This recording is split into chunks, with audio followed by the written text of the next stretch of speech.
First name's Donnie, last name's Glover. In it to win it for the long haul, baby. Okay, so let's talk about suicide. Suicide is a major health challenge with more than 700 deaths each year globally. Each suicide has far-reaching social, emotional, and economic consequences and deeply affects individuals and communities worldwide.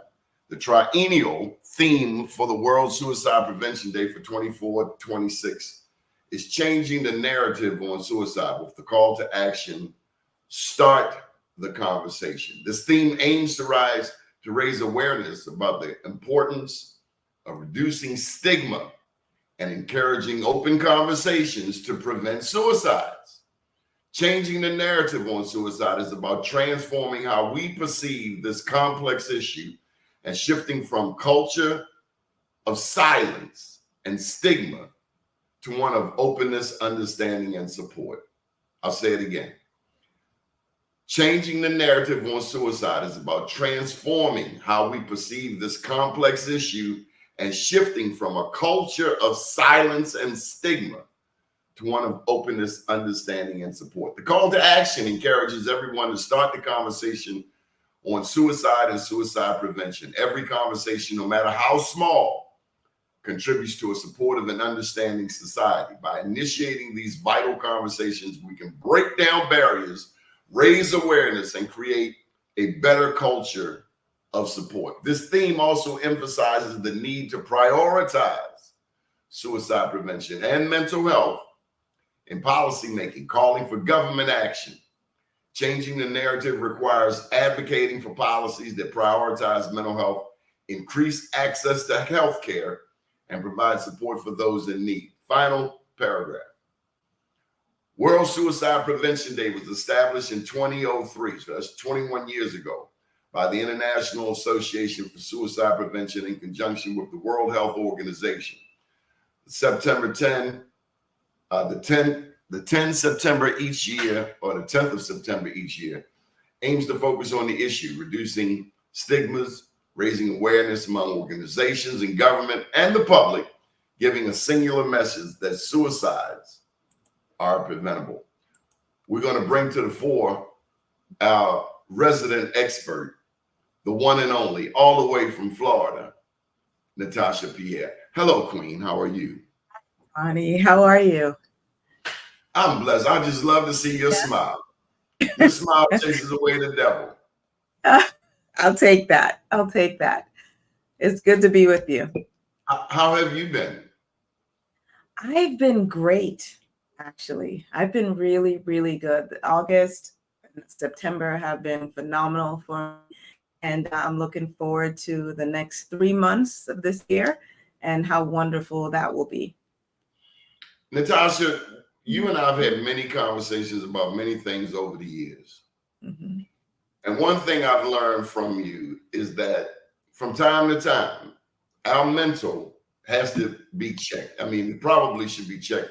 You might even say it should be checked daily, but I know, and that's the theme of the show. If I think better, I do better. Sometimes I get downright depressed. Mm-hmm. And you have taught me that that's okay.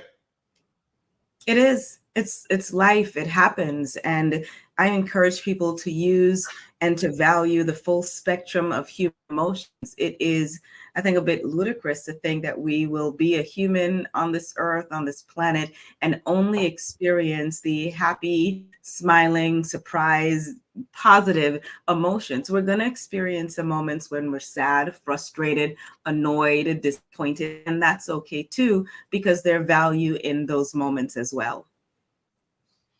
What's the value in being sad or being disappointed or just down in the dumps? Perspective. You know, I am a huge proponent of emotional intelligence, in addition to being a coach. Self-awareness. Sometimes if you look around and really if you are open, I believe that there is something to learn about yourself, others, or your relationship with your God in every moment. So in a moment of sadness, of grief, of frustration, of disappointment, pause and think, what is there for me to learn in this moment, in this experience? Sometimes the learning is recognizing that You had a role to play, a supporting role in your hurt, in your pain, in your disappointment. And even that lesson is a blessing. Wow. We were supposed to have you on the show a little while ago, but you were dealing with someone's medical emergency. Care to share? I'm in Hillsborough County, Florida. This is not just in our county, but across the United States. People are dealing with a lot, and suicide is real. For the record, speaking about suicide does not embed or implant the thought into someone's head. If anything, it normalizes what they're feeling and thinking and provides an opportunity for resources to be shared, for support to be given, and for us to actually be love acted out. And so, yeah, there's been some challenges in my community and in communities around the world. And that's a conversation that you will never regret having. You will never regret asking a person flat out, are you planning to harm yourself? Do you have a plan to die? You'll never regret it. I've never heard someone say, you know what? Oh, I regret asking. No, because again, it opens up the conversation and allows people to feel that they're not alone. They're not the only one that's dealing with anything. Surely a pretty girl like you don't get sad. Listen, sad. If I'm human, I get sad. And that's the beauty of sadness, of frustration, of depression, of grief. It is not only for a certain segment of our population. If you are a human, if you breathe, you're going to experience the full spectrum of emotion. And you want to know that people are going to have empathy for you, and they're having it not just because they're like, oh, well, she's pretty, I don't know what she needs to be sad about. He's successful. He's got his own show and people know his name and he does events. So, what does he have to be sad about? No, everyone is deserving of empathy. And your status in society, the number in your bank account, or how famous or infamous you are, does not exempt you from care, from compassion, and from empathy. So your fellow Floridian, he betrayed us and left Baltimore for Florida. Whatever. But Mike Randolph says he goes through depression at least twice a week. Mm-hmm. Yeah, it's real. And it can last at different times. And here's what I tell people, first of all, before we label anything depression, I want to examine, and this is how when someone calls me or if I'm working with a client, this is what I walk them through. If you have recently lost someone you love, you lost a pet, you didn't get the promotion, is it depression or are you sad? Because sad is human. We're going to be disappointed. We felt rejected. It's something we wanted, we didn't get. That's sadness, and that's okay. Depression is when it is existing, present over a longer period of time, sometimes with or without cause. That's when we're getting into the clinical diagnoses. Something we should look at, some other therapy, medicine, etc. But sad, people saying, should I get some medicine? I'm really depressed. Well, what happened? I lost 3 people. You're not depressed. You may not be depressed. You're sad. You're grieving. And that's not something that we medicate. Now, that is something that we can get you some therapy to get some tools and skills on how to navigate it. But depression is something that I don't play with the term because I've experienced it. I know many people who experience it, and it is something that I wouldn't wish on anyone. And there are people, like Michael said, that experience it twice a week. Sometimes for me, it could be twice a week, several times a day, or more in those seasons. And it's human. It's human for us to experience these things. What is happiness? Ooh. Happiness? Happiness for me is the spark. It is how we jumpstart our joy. A piece of red velvet cheesecake will make me happy in this moment. But after the cake is finished, do I have joy? Happiness gets us closer to joy. Joy is the ultimate goal, and joy is when there is no good news, no great accomplishment, no amazing gift. It's just me. It's dependent on me. Happy is something that is based on external factors. If I get the job, if I get the promotion, if the relationship is going well, if the kids aren't driving me nuts, if I get whatever I need, I'm happy because of that. Joy is, it doesn't matter what's going on. Chaos could be ensuing around me. And I've got this joy because it's radiating and coming from inside of me. I don't know how much church you go to, but there's a song I like. It says, joy, joy, God's great joy. Great joy. Mm-hmm. Joy, I know joy, it. down in my soul. Sweet, Yes. beautiful, soul-saving joy. Oh, joy, joy in my soul. Yes. So he just taught us the difference between happiness and joy. Happy kickstarts prayerfully the joy. The joy is that peace that surpasseth all understanding. Like you said, in the middle of chaos, you have peace. Yeah. It's not dependent on what's outside of me. It's me. It's like the difference between being nice and being kind. Nice needs an other. It means I want Donnie to think that I'm nice, and so I'm going to hold the door for him. I'm going to take his call. I'm going to comment and like on all of his posts. That's nice. It's based on an other. Kind is, it has nothing to do with what Donnie is or is not doing or what he wants from me. Because of who I am and the values that I have, I am going to show love to him regardless. If he never likes one of my posts, if what I feel in that moment is to support, is to show love, is to comment, whatever, then that's what I'm going to do, because it's not about him, it's about me. And my goal with everyone is to get people closer to the kind and joy side of life, because happy and nice is too fleeting.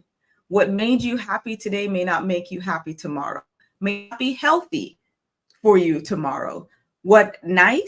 Being nice today to one person, their criteria for what made nice may change tomorrow. And so then where are you? That's why we've got to be constant and settled in us. Kindness and joy. Folks, if you're watching this broadcast, know this. I do not share this lady willingly. Or she has a message that must be shared. She is my go-to on a many of occasions. She's talked me off the ledge several times, and she's made it okay. She's made it okay. And I suggest you get a Natasha Pierre in your life. If you get one friend in this world, if you get one friend, you're rich. And I have a friend in Natasha Pierre. So y'all should feel very fortunate that I'm sharing her with you today. Okay, here's another comment from Michael Randolph. Michael Randolph is nosy. He want to know where you live and all of that. And we're not having any of that, Michael Randolph. Better go listen to some Raheem Devon or some October London. But here's a more intelligent question. Depression puts you in a dark place. I guess it's a comment. It is these times that you could leave your body. So on that note, would you say that everybody has thought about, like, damn, I wish I wasn't here no more? Biggie Smalls said it in a song so poignantly, I don't want to live no more. Sometimes I hear death knocking at the front door. Every day is a hustle, another drug to juggle, another day, another struggle.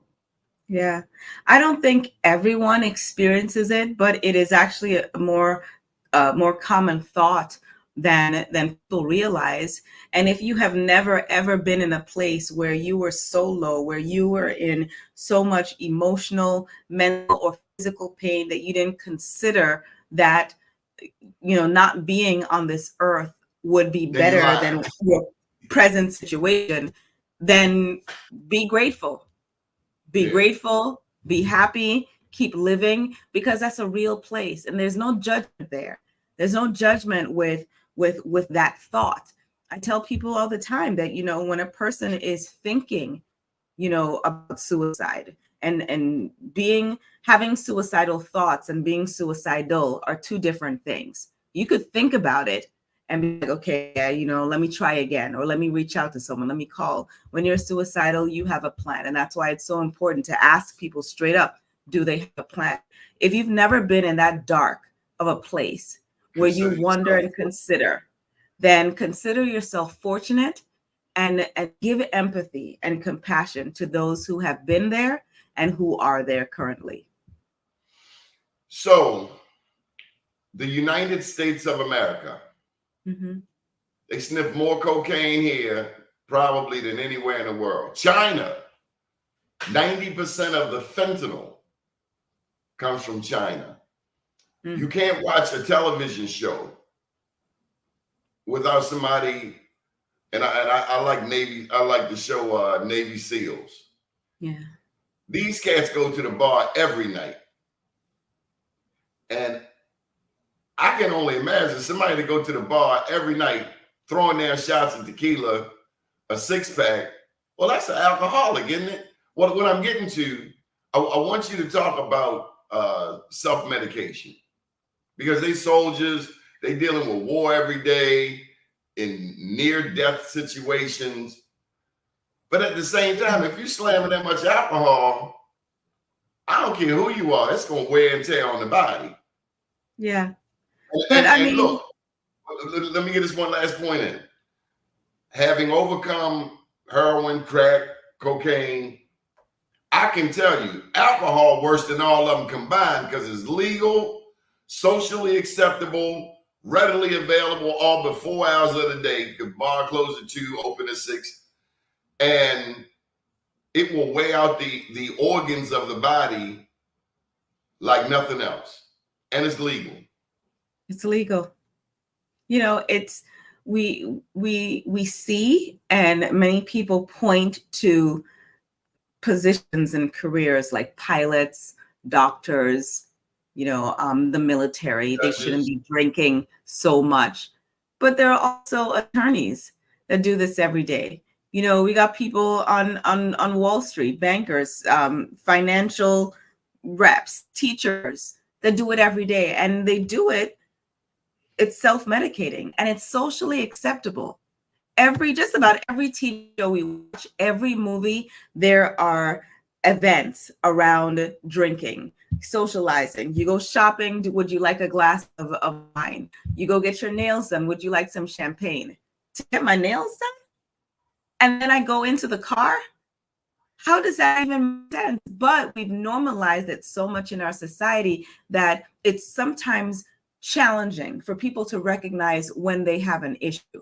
If your happy hour went from being only on Fridays, 5 to 7, to now it's Monday, Wednesday, Friday, or it's every day in the week, plus Saturdays, and then you find another reason to hang out on Sunday, yeah, there's an issue. What are you running from? Whether it is drinking, using drugs, shopping, gambling, or whatever else, what are you running from? And those are the conversations that we're not having enough of in our society, because people are running away. They're self-medicating out of their pain. So what is their pain? How can we address it? How can we get them to a place of wholeness where these things are not as necessary? I'm not against alcohol. Hey, you drink responsibly, that's on you. For me, it just doesn't make sense to serve someone alcohol knowing that they're about to get behind the wheel of a car. It doesn't make sense for me, especially because we always see cases where the drunk driver is never killed. It's always the other people in the other car, or the passengers riding with them. I just don't think we're having enough conversation around that. I'm not the person to champion it, but hey, I'll raise awareness. Young people and substances, young people and alcohol, young people and weed. Your thoughts? And I mean, under 18. Yeah, children are born and are shaped. What are they seeing? What is being modeled before them? If they see, their parents having a drink, take the edge off. if they see their parents, self-medicating without context, without understanding, then how are they supposed to know anything different when it comes to coping with their challenges? If the conversations aren't being had about resilience, about determination, about persistence, about fighting, about recognizing that some days are not always going to be mountaintop experiences, you're going to have some valleys too. And this is how mom and dad handles it. This is how you need to handle it too.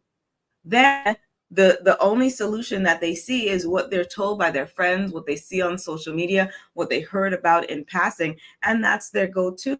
We need more models and more mentors in our community for our children, because our days of high school, college are not what these kids are dealing with. They need additional resources. Tell me about veterans and law enforcement. What do they go through? You've counseled soldiers, you've counseled those who have been in war zone, you know cops. Tell me about law enforcement / military and what some of their struggles. I'll throw in firefighter, paramedics in there too, for all really first responders. We cannot, we can't imagine what they, I mean, we could imagine, if we watch TV, Law and Order, NCIS, Chicago Med, we can see a bit about what it might be like day to day. Well, on television, that's one episode until the following week. For military, law enforcement, first responders, this is something that they may see every day, several times a day. And I don't think that we, of course it's a job. Everyone has a job. Yes, they signed up for it. I get that. But there is a layer of empathy that I believe as a community and society that we should give for people who have these jobs, and the wear and tear, the toll that it takes on them emotionally, mentally, physically, and ask ourselves, how can we best support them? How can we give them the tools that they need? And this is ongoing. It's not changing. And when we know what we send our military and first responders out to do, we have a responsibility to ensure that they have the supports, the rest, the time, the space, puppies, whatever they need to ensure that they can come back and do their job with full strength. And when they are no longer on the job, we need to ensure that they also have the ongoing supports that they need. They served, military served, law enforcement served, firefighters, they serve, paramedics, they serve. How can we ensure? It's the ultimate thank you for me. And that's a segment of the population I don't say about. Let me give you another profession that I know mental health impacts. Mm-hmm. Public school teachers.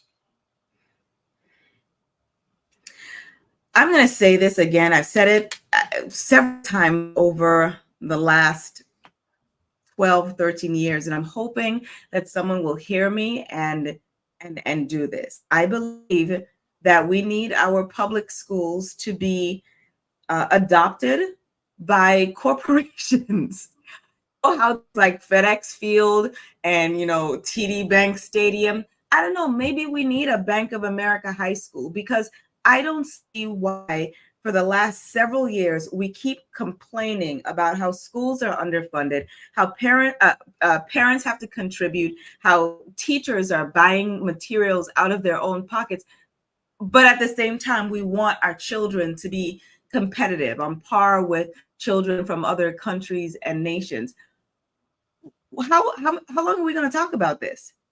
It is so annoying to me to keep having these conversations about schools. So let's do something different. Maybe if the football game was TD Bank High School versus Navy Federal High School, maybe we would actually see students getting the resources and the support that they need to thrive. We cannot complain about Gen Z, Gen Y, millennials, etc., if we didn't set them up for success when they were 6, 7, 10, and 11 years old. Everything can't be about sports.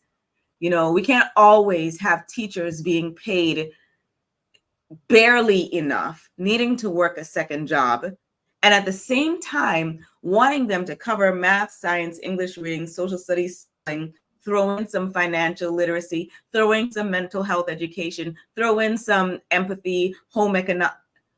When? While teaching to a test and teaching to different learning styles and ensuring that everyone in their class is safe and making sure that kids have food to eat. When are they supposed to do it? How much more are we going to pack into an 8-hour day and still expect our children to be on par with the rest of the world? Teachers need support. They need to be paid. At the start of the pandemic, everyone was singing the praises of teachers. Teachers were doing, drive-bys at homes to help with homework and course assignments. And then when schools opened up and teachers were legitimately concerned about their health, all of a sudden they're back to being the villain. Here's the reality. Parents don't want to teach their children. Many don't. Okay, so you're going to have to pay for that. That's it. And if you think it's not a hard job, then go to the schools and teach. Teach your own children. And you'll see how hard it is to cater to 20, 30 different personalities, learning styles, while someone is telling you what your curriculum should be every day. That's how I feel about that. What about the parents?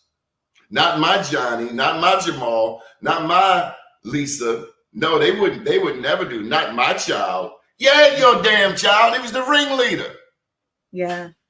I have been told that I'm hard on parents, and I don't think I'm hard on parents. I want people who have children to recognize that when you become a parent, that's your number one job. And things are hard and tough, make it work. I think a lot of our parents are entirely too lenient with their parenting. I do think some parents are really in it for the first day of school photos and prom pictures and all of the milestone moments, but they're missing from PTA meetings. They're missing from looking over homework. They're coming into school when they've been called for a problem instead of being an active and consistent presence in the school. I'm not a fan of children under 16 having social media. I don't think they should.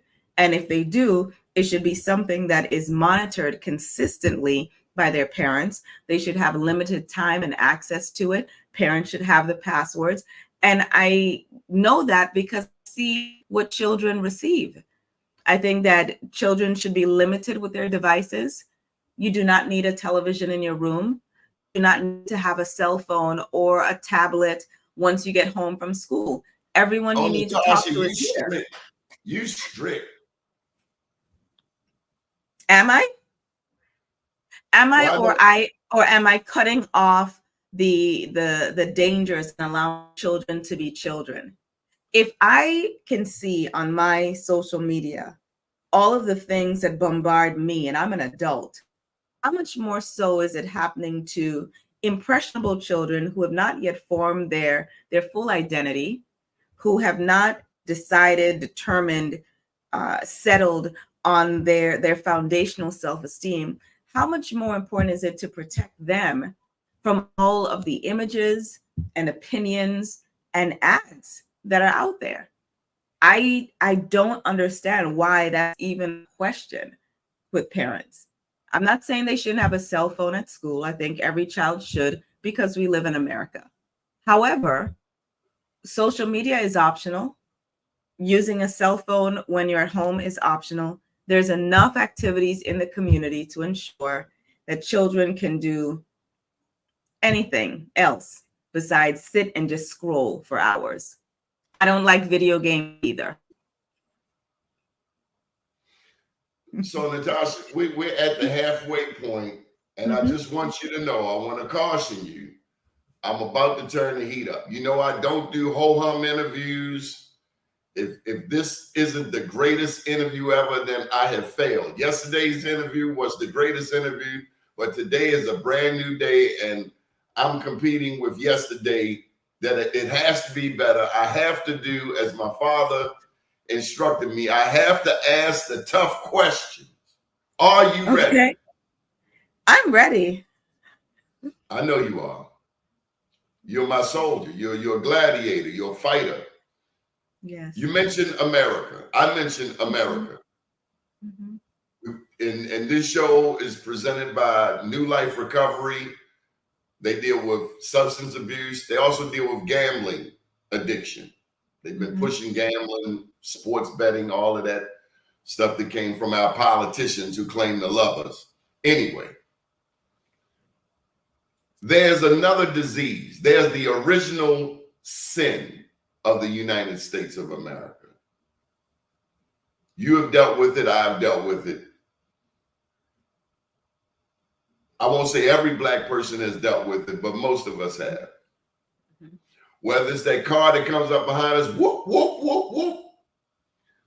And all of the things that goes through our minds, you know, white cop, black cop, what have you. Mass incarceration. This country is 5% of the world's population, but we have 25% of the incarcerated people in the world. 38% are Black men. Black women are the fastest growing demographic. Heart disease, asthma, sickle cell anemia, stress, broken relationships. On top of all of this stuff, let me say it like this. A friend of mine is the only Black woman at this job. Everybody else, 90% white women. And this friend has told me about the venom, the vitriol, the hatred, the jealousy that she experiences on a daily basis from white women. She's filed legal complaints, gotten lawyers, got the NAACP involved. And I'm not at all trying to make a blanket statement because there's some good white women out there. There's some good white men out there. With the backdrop of Donald John Trump, 34 convictions. If it were Obama, they would have had him locked up way back when. What is up with the racial hatred, specifically of white people? Not all white people, but enough white people. Edmund Burke said the only thing necessary for the triumph of evil is for good men and women to do nothing. What is up with this racial hatred? Let's start with you. Have you, I know that you have been the only Black woman in the room. Tell me about that experience, because I want to make sure I'm not being fed, you know, a one-sided story, that this story from a friend is not the only one. How is it for the Black woman to be the only person of color in the room dealing with racist white people, white women in particular? So this is an interesting one, and I like that you asked it. And it's hard hitting, but it's really not hard hitting. See, I got a different experience, and you know my background. I wasn't born or raised in this country. I'm from St. Thomas, Virgin Islands. My parents are Trinidadian. There are many times when I look back that I've been the only woman, only Black woman in a room, and I notice it after I leave. And why is that? Because the way that I was born and raised, I wasn't raised with a racial consciousness where that was the first thing that I noticed. And I think sometimes what happens in America with people who are born and raised in the, I guess, continental US is the assumption that everywhere in the world experiences things like here in America. America has a race problem, like a huge problem. And people who come from other countries can see it and recognize it because it's a conversation on everyone's lips. It's even how people are defined and identified first. And it's weird. That's the only thing. It's weird. Like, still, we're in 2024 and we're still dealing with this. Like, we have not been able to have a courageous conversation about this yet. Like, when are we going to move on and move past this? Say you're wrong, say you messed up, make steps to remedy it. Well, that can't happen if there's still some people who think that nothing was wrong or that things should be the way they were. It, fortunately for me, it wasn't until 2021 when I experienced my first all out, straight up racist behavior encounter. And I thought I was being punked. Like, this, I know you did not just say you people. I know that. It was just shocking to me that people would behave that way. It bothered me, but I think it bothered me for reasons that would be different from someone who was raised in America. I didn't just focus on, the fact that it was a racial moment and that I was being judged based on the color of my skin, but it was so, I don't know. I don't even have great words for this. I can say it was just so stupid and dumb. You see me, you know what I do, and you're allowing your inner monologue and whatever narrative you've crafted about me to overshadow the person that you know that I am. I almost pity you. Like, really? I don't get it. But I know that people, and this is both my understanding of mental health, understanding of humans and their behavior, understanding of how people project their insecurities, where I am not as bothered. And also because my identity and my self-esteem was formed and cemented before I came to this country, I don't care. I don't care how you feel about me. I don't care if you're bothered that I am the only woman or the only Black woman or the only Black Caribbean woman. I don't really care what your feelings are, but you're going to respect me. And even if you don't want to respect me, I don't really care. Here's the thing, Donnie. My work in this life is mental health. My work in this life is connecting people to their purpose. There are some people who are fighting, in other areas. I love manatees. I think all sea life should thrive. It is not my work to fight for the manatees. When it comes to mental health, that's my area. And I'm a firm believer that anything that affects my mental health, I'm going to remove myself. I'm not fighting to convince someone that I need a seat at the table. I'm going to make my own table and I'm going to invite who I want to be there. I'm not fighting to show people that Black women, Black Caribbean women are just as smart, just as capable. I'm not doing that anymore. I tried it and it damn near killed me. I'm not doing that again. I think that there are some things are worth fighting for, but I am not going to fight for someone to learn. I educate. That's my work. A person's learning, that's them receiving the information, that's on them. And if they don't want to learn, I'm not fighting for it. I remove myself from spaces. I think we should also mention that you have been a international runway model.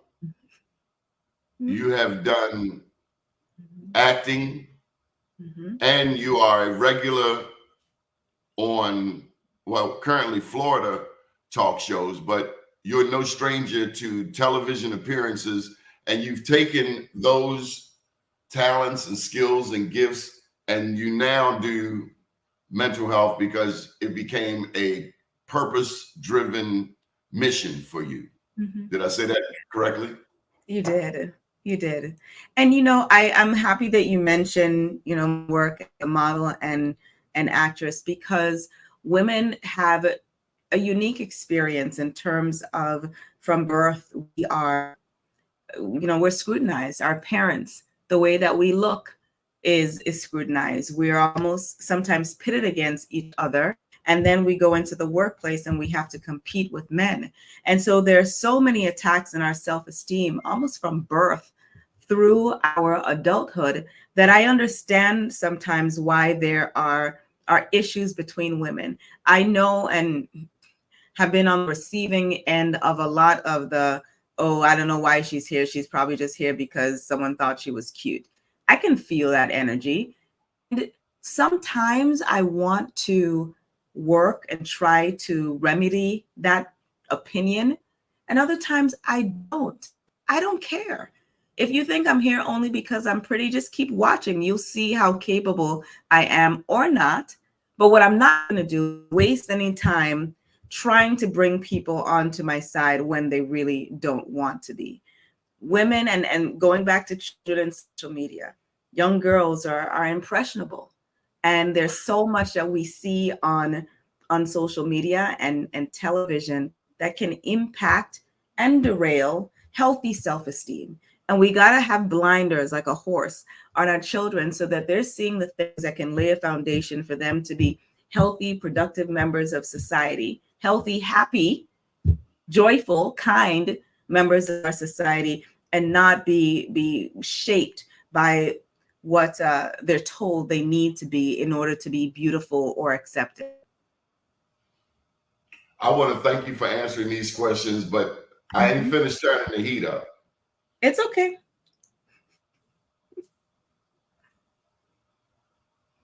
Malcolm X said that entertainers are not our leaders. But we live in a day and time, back in the day, like Harry Belafonte, he financed so much of Dr. King's efforts in the civil rights movement. He used his money for a good cause. We make more money today, our entertainers. And I was watching the Dorothy Dandridge story. Have you ever seen her story? Yes. Oh my God, this woman caught the blues just for sticking her toe in the water. They made the black men scrub the pool and drain the pool. And it was like, damn. And she went out, from an overdose. But, and this is all interrelated, but we got we have entertainers today that have more money than Dorothy Dandridge could ever imagine. Than Pearl Bailey. She was one of the first blacks to reach television. I think back to Oscar Micheaux. Oscar Micheaux was the first black film producer. He created 44 films. I think about America's first featured film, The Birth of a Nation.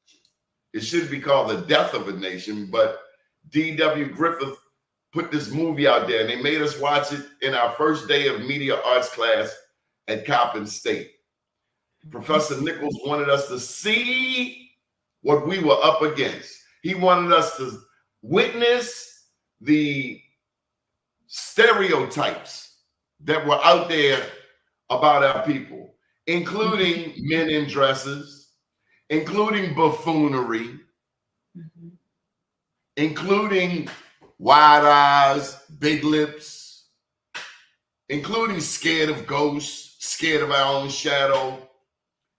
When you and I know that we come from a powerful history, going back from before Black Wall Street, in your country, St. Thomas, in Venezuela, in Haiti, in Jamaica. Our story did not begin nor end with slavery. We were kings and queens long before. And the stupid thing about racism, I guess I'm editorializing it at this point, the oldest DNA on earth is in Namibia, Southern Africa.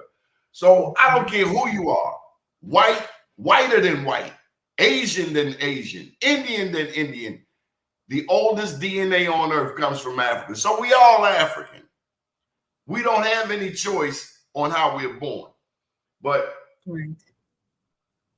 any thoughts on these entertainers? And there's one in particular, a black man. I couldn't believe he stomped that girl. It's one thing getting into a smacking thing or skirmish. None of it is acceptable. But dude, you stomped this girl. Now you on suicide watch over the Brooklyn jail. What's up with God? God is, I think our entertainers are making more money than ever before.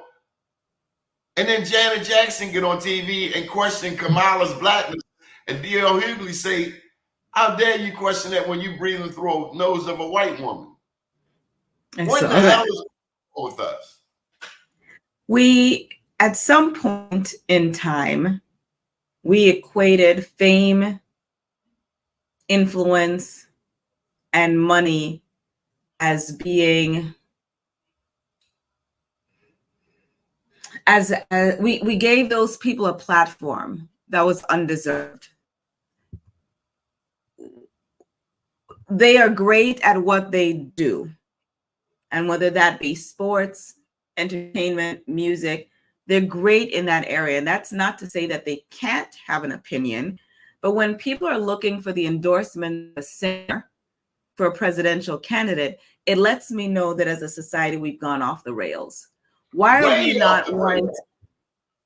we not wanting to hear from historians and from economists, from teachers and from parents? Why are we not wanting to hear from people who will actually be impacted and affected by policy, instead of people who have so much money that it doesn't matter if insulin goes up to, $3,000. They have enough money that they'd be able to purchase it if they want. Now, here's where I come back to social responsibility. A lot of our entertainers, just because, they make us laugh, or they play a nice song, or they caught the ball and we won in our online gambling, we've given them opportunity to speak in areas where they really have no say and no license and no authority. They really should be quiet because of our desire to like them and like their music or whatever it is that we do. We've turned a blind eye. And for me, that evidence that our society, our values are in decline. It is very possible for two things to be true at the same time. I can say that you made an amazing song, and I don't like the way you parent, or I don't like the way that you treat women. I can say I am grateful you showed skill with the way that you caught the ball or made the shot from, mid-court. And you're really reckless with the way that you speak to children. Or, you shouldn't park in a disabled parking spot, or whatever it is. Why are we so this or that? Black or white, in or out, up, down? No. Two things can be true at the same time. Thank you for what you did, and no, that was wrong. Appreciate your service for this area, building the community center, whatever it is, and you were wrong over here. Why are we not doing that? But we're giving blanket passes to people because of their money, because of their influence, because truly how their money and influence can make our lives miserable as well. And I think that's when we see a decline in our society, because people can be bought. What we see now is really what Cat Williams spoke about in the beginning of the year. There's a reckoning. There is truth. There is an uncovering. Things are coming to light, and there are consequences for actions and behaviors. And I think it's okay for that to happen. Is there anything you would like to talk about? We need to stop being scared about conversations about suicide. It's real. People are thinking about it more than you know. I think we need to stop giving in and buying into silly comments online. No one is doing it for attention. And even if they did do it for attention, there's something behind that. Even if they did say it for attention, what is the thought and the feelings behind the comment that made them even want to say it? I think we've got to start normalizing mental health as health. That, it's ludicrous to take care of everything neck down and then ignore neck up. People are stressed. People are frustrated. People are overwhelmed. People have had prolonged years of frustration and stress, and they're emotionally and mentally fatigued. Although we are open as a society, as a world, we're not wearing masks anymore and hunting for hand sanitizer. We're not back to normal because many people have not had an opportunity to grieve the significant changes to their lives that happened in 2020, 2021. Not only loss of life of their loved ones, but also for many people, how those loved ones transitioned through a glass and an iPad. Many people have not yet recovered from the financial loss, whether they lost businesses, jobs, etc. They haven't recovered. And we just went back to normal because, hey, we can travel.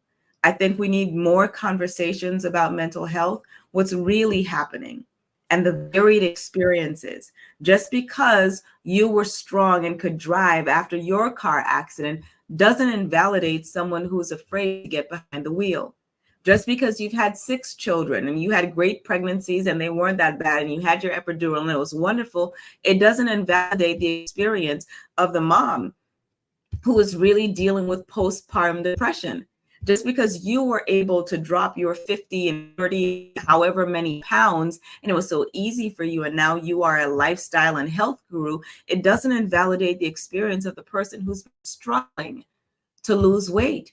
Just because you've been able to move your way up in your company and you've been with the company for 10, 15, 20 years, you're going to retire there and everyone loves you, doesn't invalidate the experience of the person who appears to be a job hopper, but they have been in one toxic workplace after another. What we need is greater empathy. We need greater compassion. We need understanding. We need love. We need kindness. That is what we need. And it's not going to happen from Washington.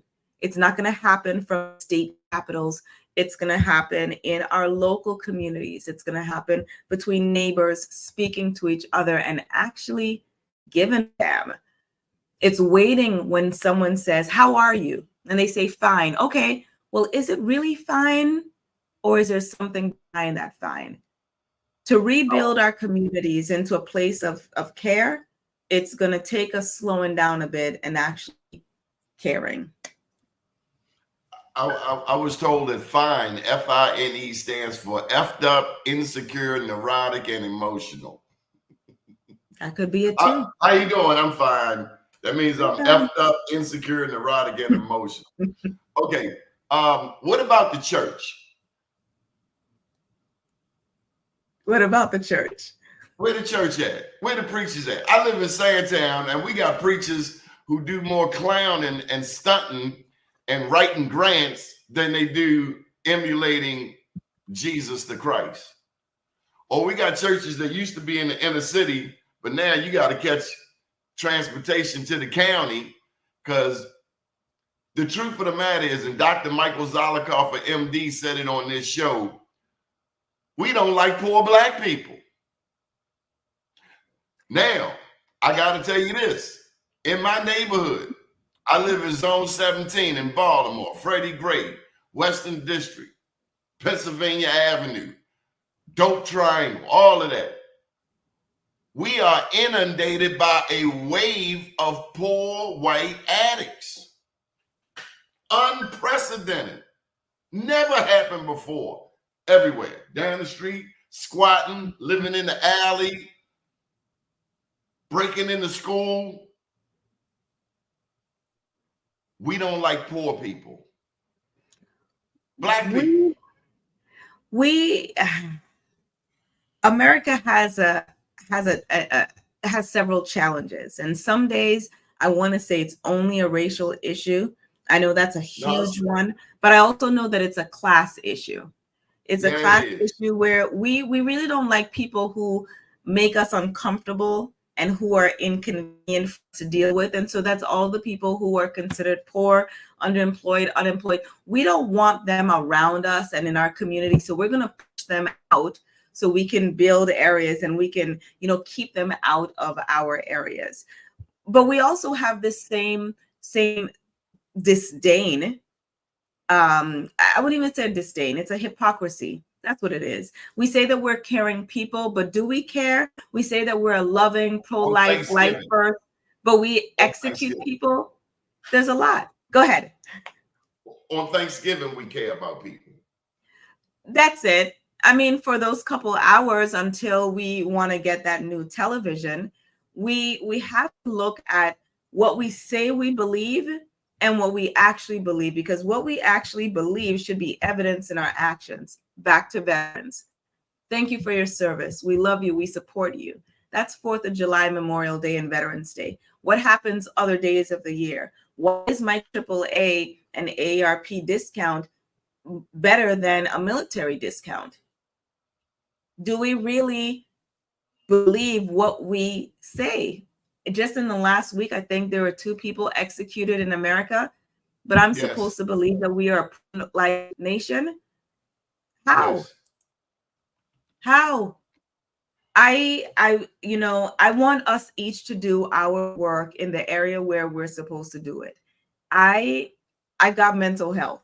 I need someone to handle schools. I need someone to handle economic. I need someone to handle affordable housing, because as long as there's one segment of our population that isn't doing well, none of us are doing well, because those people are going to spill out. It's just like when you bulldoze a forest. Where do all of those animals go? They come into residential areas. And so we need to do our part to ensure that everyone is well, because there's nothing that can happen to me that doesn't affect you. I just read on any given day, 17 veterans commit suicide. It's higher than that. It's higher than that.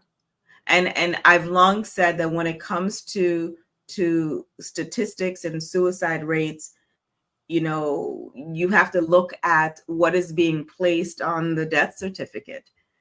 And a person who is, the cause of death could be listed as one thing, but what was the contributing factors to that? So suicide is a bigger issue in our country, in our nation, than we think.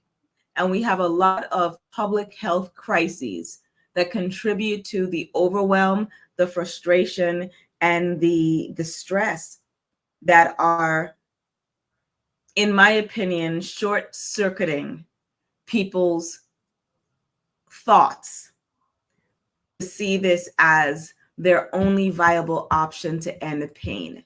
Understand that healthy people, healthy, happy people who are not in pain are not gravitating and not seeing this as their solution, their way out to end the pain.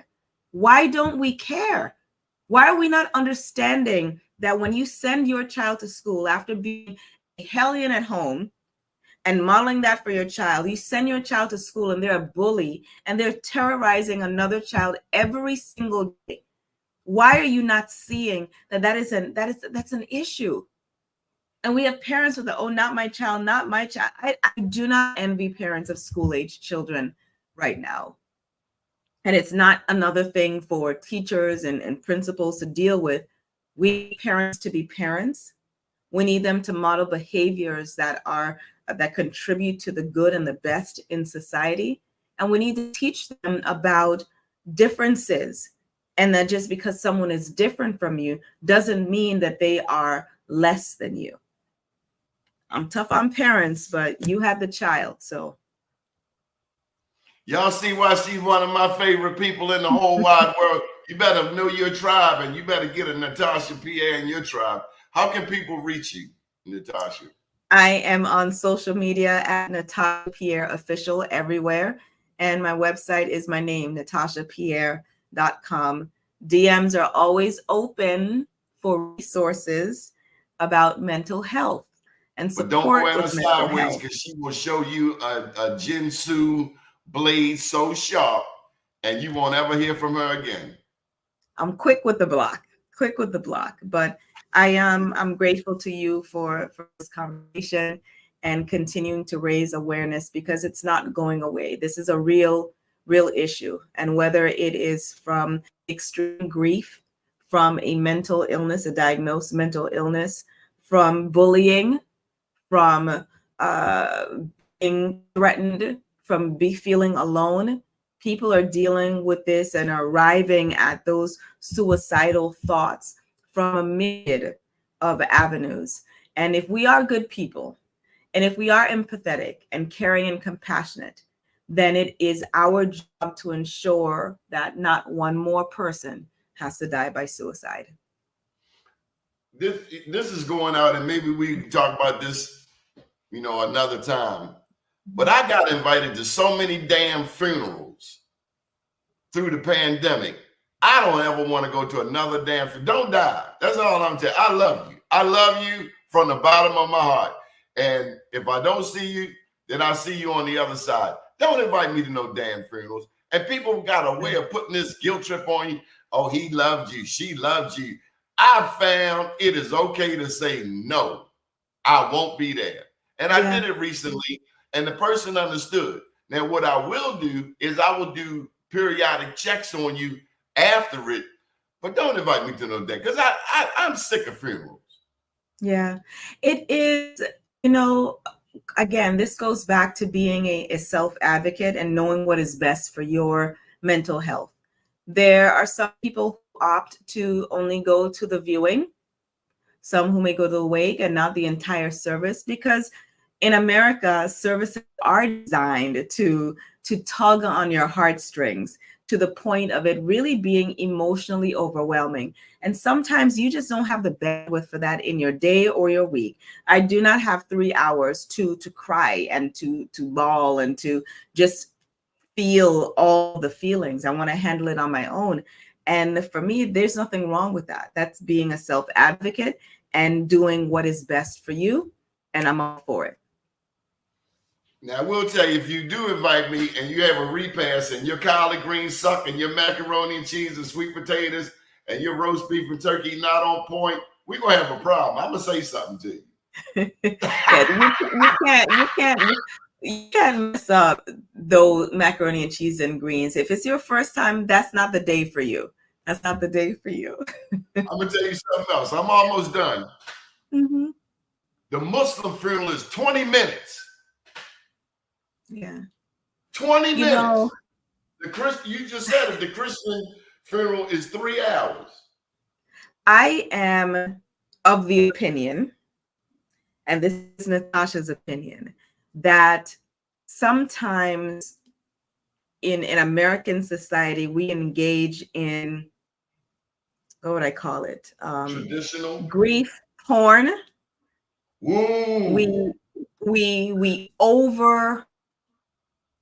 We make space, a lot of space, for people to grieve and feel bad and to relive experiences. And because I was in New York at the time, I'm going to mention 9/11. For the last several years, I have not watched television on 9/11 in the morning, because why are we replaying the moment the planes go into the building?